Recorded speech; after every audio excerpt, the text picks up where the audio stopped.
You made this decision long ago. The Empire cannot win. You're coming home to yourself.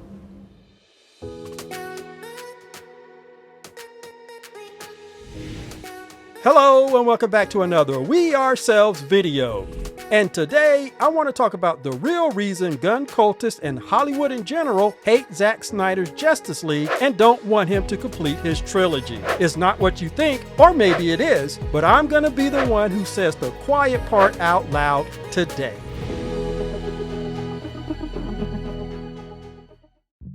When it comes to Zack Snyder's Justice League, there seems to be this tenacious hatred for the completion of this project, even when it doesn't interfere with what WB is doing with this current universe. After Zack Snyder was removed from the Justice League because of personal reasons, and his movie was redone by Joss Whedon and released, at that point WB was moving away from Zack Snyder's vision for the DC Extended Universe. That means that all the movies that came out, particularly those movies under the watchful eye of Walter Hamada, they were going in a different direction. They wanted to be lighter. They wanted to put more humor in the movies, so all the movies that came out were lighter, brighter, and had more humor. At that point, there was no more Snyderverse, even though the characters were still around, and they were slowly changed or moved out of the way. We never got our solo Batman movie from Ben Affleck, even though the rumor was his script was perfect. And Henry Cavill was never able to get his second Superman movie, which everybody wanted. So when the Bring Back the Snyderverse hashtag and movement started, there was fear and there was anger by people who did not want to see the WB go in that direction. But then something amazing happened. The WB changed hands, and in came David Zaslav as CEO of Warner Brothers Discovery. And although most WB movies in the pipeline could continue with some changes, other projects like Batgirl were shelved for a tax write-off. But AT&T, the owner, had an interesting plan. They announced the new Max streaming service and needed something to attract new subscribers. So they decided to allow Zack Snyder to finish his version of Justice League. With a fresh infusion of $70-odd million, the Zack Snyder Cut, as many called it, became a completed 4-hour reality.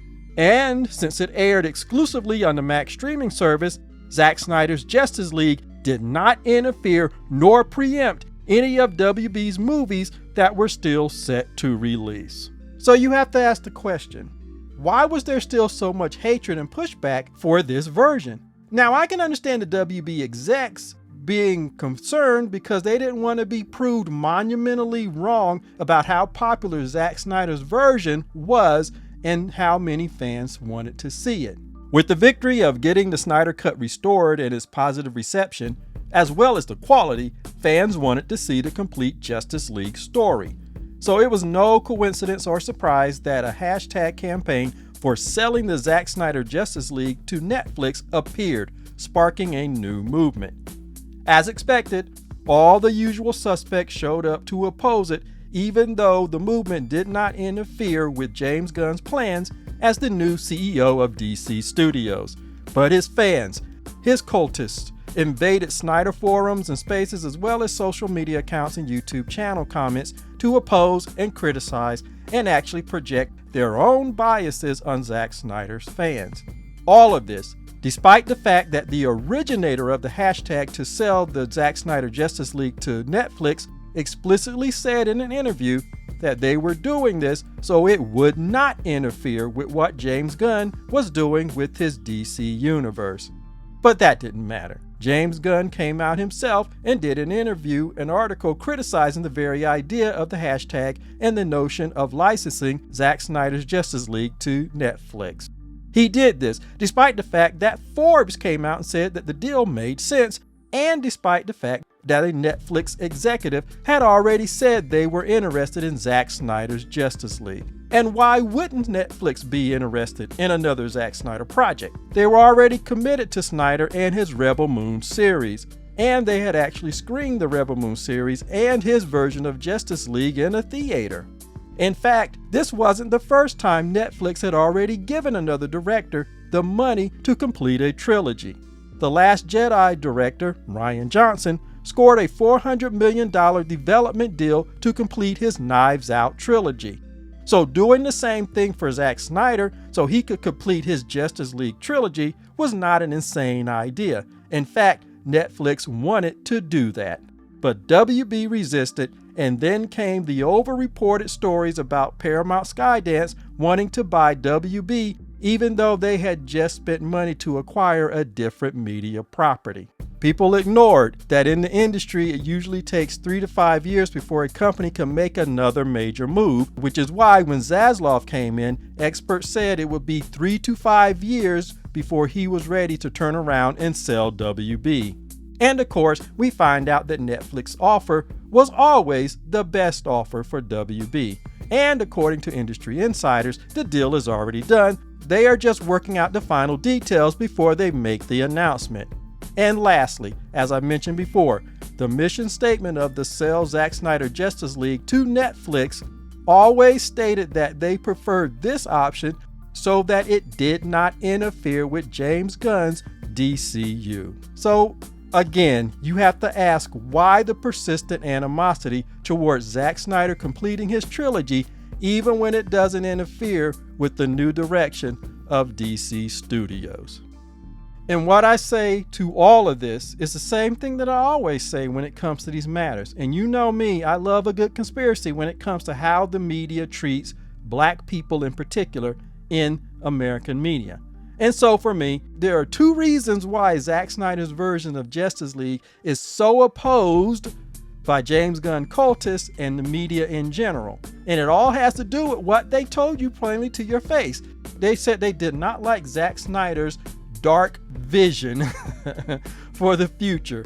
And I'm here to tell you that they meant it, just not the way you think. And I think the best way to explain what they really mean by his dark vision of the DC future is to let somebody like the late Dwayne McDuffie describe it. I had broken what I call the rule of 3. And that rule is, in popular entertainment, if there are 3 black people in it, it is a black product. And according to the infinite wisdom of Hollywood, a black movie doesn't sell, particularly overseas in places like China and other locales. And that's why Black Panther shattered that myth. That movie almost made the same amount of money overseas as it did domestically. $700 million in the US and over $636 million internationally. That means that people in other countries were just as eager to see Black Panther as those domestically, which is why it is still the most successful single superhero movie ever in American cinema. And that's why all the headlines said that Black Panther was gonna change the way movies were done in America because it shattered the myth. But it gets to the central point of what I'm saying here, because in their vast wisdom, as Dwayne McDuffie said, nobody wants to see a black movie. And if you have more than 2 characters, or really 3 characters, then it's now a black movie, or in other words, it's too dark. And I just want to add this to what Dwayne McDuffie says. One of the most important things is whether or not those black characters are in leadership positions or in centralized parts. And if they are, it doesn't matter how many white characters you have in the project. It's still considered too dark. And that's exactly what they mean when they say that Zack Snyder went in a dark direction. And I think it's so fitting that the late Dwayne McDuffie explained it, because he was accused on the comic book side of turning Justice League, ironically, too black because there were too many black characters. And when you look at Zack Snyder's version of Justice League, there are way too many black people, particularly in centralized parts. Cyborg and his dad are central to the story. So not only do you have 2 black people, which means you're skirting that rule of 3, but they are central to the story. Joe Morton's character in the dialogue is the heart and theme of the movie. His dialogue plays throughout, even after he sacrifices himself. It's there at the end, like chords underneath a good melody. Cyborg is the central character and linchpin of this film. So as far as I'm concerned, that was Zack Snyder's unpardonable sin. He made his Justice League too dark, literally, okay? It's almost like the crimes of Grindelwald with Harry Potter. These are the crimes of Zack Snyder. And I just want to say this right here. Please consider that at the end of his first part for the Justice League, Harry Lennox's character reveals himself as a Martian Manhunter. So there's another powerful black man that's going to be in the follow-up movie. Yes, he's Martian Manhunter, but up until now, he's actually been on screen as a black man. And we've seen him in the films leading up to the reveal. But Zack Snyder also had plans to bring in the Jon Stewart version of Green Lantern, another black man. So let's see when you stack up the roster for his Justice League. You have Superman, who's a white male, and you have Batman, who's a white male. But beyond that, everything else is representation, or dare I say, DEI. Wonder Woman is a woman. She's also an immigrant, okay? Ezra Miller's Flash is a white male, but in real life, he's non-binary. So now he represents another minority community.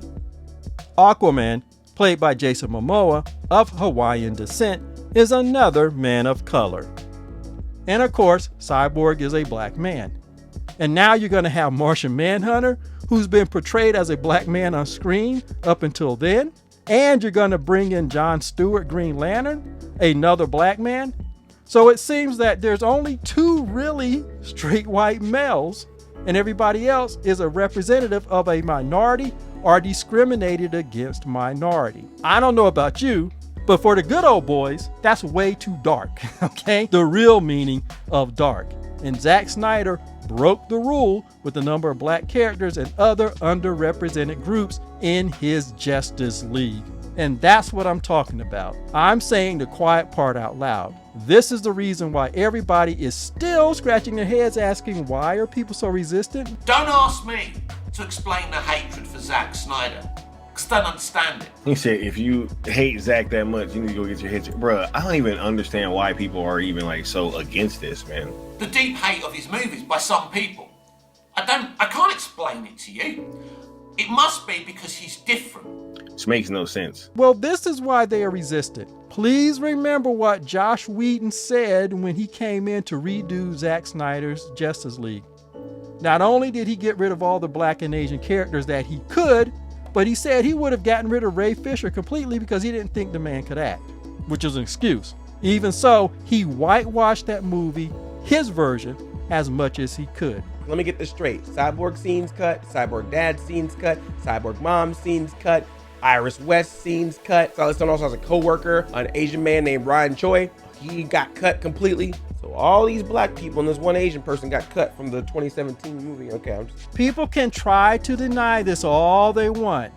Those who work in the industry, black professionals, know the truth. Dwayne McDuffie said it. Chadwick Boseman talked about it when he said that Hollywood doesn't like to have more than one or two black men at a time, and they needed to get past that limitation. Or in other words, they needed to get beyond the 3 minimum rule.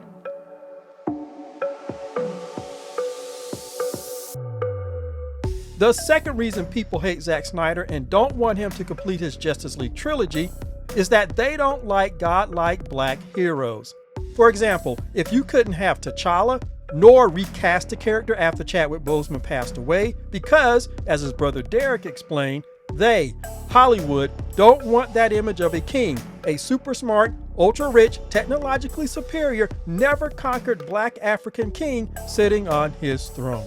You cannot have that image and that idea in the minds of black Americans, not before and certainly not in this new age, because it will be magnified through our thoughts, our imagination, and our intentions, our focus. Then how about a homegrown African American who has the ability to nullify their military power and take over their financial systems and has the strength of character not to misuse his power to oppress people? And because he is a black American, a descendant of slavery, he understands what it is to be an underdog, so he reaches down with his incredible amount of power and he helps the least among us. In other words, Cyborg does unto others as he would have them do unto himself. All the way around, that message is diametrically opposite of what our elites and leaders think and do today. So the very idea of a black American man having that much power to to literally act like a god is an image and an idea Hollywood cannot have out there. These are the two reasons for the persistent resistance to Zack Snyder finishing his version of Justice League. Hollywood can't have or allow anything that nullifies the relentless campaign to underestimate, undervalue, and marginalize Black Americans, particularly in this new age where things are manifesting quickly or faster than they ever have before. And again, some of you may not believe it, but the powers that be in the entertainment industry who deal with esoteric messages and symbolism and rituals in the movies all the time, they believe this damn stuff, which is why they have, as I've always said, stage 5 of the Black Hollywood entertainment pattern is to destroy that successful property because they must maintain control. And Zack Snyder comes along and he gives you somebody who can wipe away and push aside all of their control, the things that they use to dominate. It is such a diametrically opposite thing to the way they operate that they cannot let us have that even in fantasy. Please note that, because they know we would do it differently if we could, which means that their way, their world could not continue to exist, and that scares them. Think about it, everybody. On the DC side, you had Aquaman and Wonder Woman, the highest grossing solo superhero movies in the DCEU. And on the Marvel side, you had Captain Marvel and Black Panther. All of these movies feature men of color or women in the lead. Then you had Zack Snyder come along with his Rainbow Coalition of Justice League characters, and when he was able to finish his project, the first installment, it was super popular. Think about it, consider this. This means that there are enough people on all sides who went and made these movies popular. That's why I love my version of the famous Gene Roddenberry quote about the common man and woman television viewer out there who watched his show being ready for the 23rd century now. Well, in my version, as I've said before, the common superhero fan is also ready for the 23rd century now, and they are light years ahead of the petty leaders and the visionless studio execs. The financial success of all the movies I had already listed and the huge popularity of Zack Snyder's version of Justice League proves that a lot of us are ready for the future. The whole cyborg thing is outstanding. Freaking outstanding. No one is going to give you that level of storytelling ever again. And it also proves that these movies are more profitable than clinging to the old way of doing things and lack of representation. And they can't stand it. We are in a new age and they can't stop it. And I think that scares them more than anything else because the hashtags to sell Zack Snyder's Justice League to Netflix wasn't backed by money. This was grassroots, which gives me hope for the recast T'Challa movement. One day, that IP will find fertile ground outside the grasping, controlling hands of its current owners and managers and gatekeepers. That's the real reason why there's still persistent hate to Zack Snyder completing his dark vision for his Justice League trilogy. And I have to say this, it also reminds me of the lower reception of the last two Mission Impossible movies by Tom Cruise. And it's interesting to note that just like Zack Snyder, Tom Cruise went with diversity, DEI, if you want to say that. And in both cases, Tom Cruise and Zack Snyder, had an intelligent black male character delivering voiceover and dialogue that became the emotional heart and theme of their movies. So I'm not surprised that there was a fall off on the Mission Impossible movies. The last two movies, the production value is there. The epicness is there. The story, the acting, is all there, but it just so happened that Tom Cruise believes in diversity. And likewise, Zack Snyder did the same thing.